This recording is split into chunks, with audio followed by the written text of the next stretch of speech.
Hi, I'm David Gilbert, Technology Editor with the International Business Times UK, and I'm here today looking at the Samsung Galaxy S4. The S4 is Samsung's follow-up to the S3, which launched last year to huge acclaim and sold in millions around the world.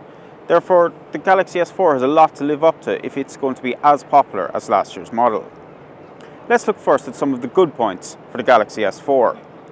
Samsung has done a brilliant thing in keeping the exact same size for the Galaxy S4 as the S3, yet increasing the screen size from 4.8 to 5 inches.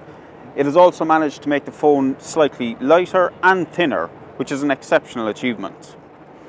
The screen, as I said, is slightly bigger, but has also had a bump in resolution. It is now full HD screen with a superb pixel density of 441 pixels per inch. It means everything is really sharp and clear. The only problem is it's AMOLED, which means that some of the colours look oversaturated and unreal. The final good point that Samsung has here is its camera. It's a 13 megapixel sensor on the back and it takes superb pictures. As well as general image taking being pin sharp, it has also included some very interesting modes and settings, such as the eraser mode, which lets you remove any moving objects that might accidentally come into frame, although there are some gimmicky modes like picture in picture, which takes a picture of you as you were taking a picture of something else. I still haven't found a use for this, but if you want it, it's there. Moving on to some of the negative points of the Galaxy S4. The first is the design. Well, yes, it's thinner and lighter. Samsung has continued to use plastic rather than aluminium, which the iPhone 5 or the HTC One use, and it just makes the phone feel a little bit cheap.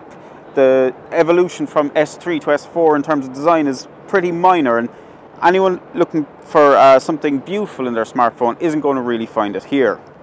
The next negative, I guess, is the expense. The Samsung Galaxy S4 retails SIM-free for upwards of £600, which is a huge amount, more expensive than the iPhone 5 when it launched first, and a lot more expensive than the HTC One is now.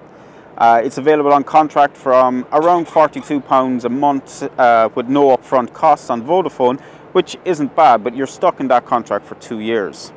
The final negative, from my point of view, is TouchWiz, which is Samsung's proprietary software UI, which it puts on top of Android. While it's nothing too intrusive, and it has got better over the years, the additions have made the interface a bit buggy, and despite a powerful processor inside, things do seem a bit buggy and moving between apps isn't exactly flawless. Now let's look at some of the unique features the Galaxy S4 has. At its launch a couple of months ago, Samsung introduced what it claims are revolutionary new technology, but in fact most of them are gimmicks. The headline grabbing ones are air gesture and eye scrolling, which allow you to do a lot with your phone without having to touch the screen. Air gesture allows you to tap on, we'll say if you're in your email client and you want to preview some of your messages, all you have to do is hover your finger over the phone and it will give you a pop-up screen which shows you what the email is like. I'm not sure this is of much use to most people because opening an email doesn't take that long anyway, but for those who want it, I guess it's a nice addition. The second one is eye scrolling, which again, like AirTouch, only works in certain apps at the moment. So, for example, in Gmail or in Chrome browser, it won't work. It'll only work in the default email app and the default web browser, which is a pity. But if you are in these apps, you can scroll up and down a web page or up and down an email simply by looking up or looking down, and the camera will spot which way your eye is moving and move this text in relation to that. It's actually probably the best of the new features on the Samsung Galaxy S4.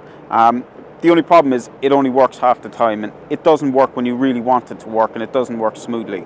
We applaud Samsung for trying all these new things, but it feels like these are the first generation. These features will only become integrated into a smartphone in the years to come. Overall, the Samsung Galaxy S4 is a superb smartphone. There's no getting away from it.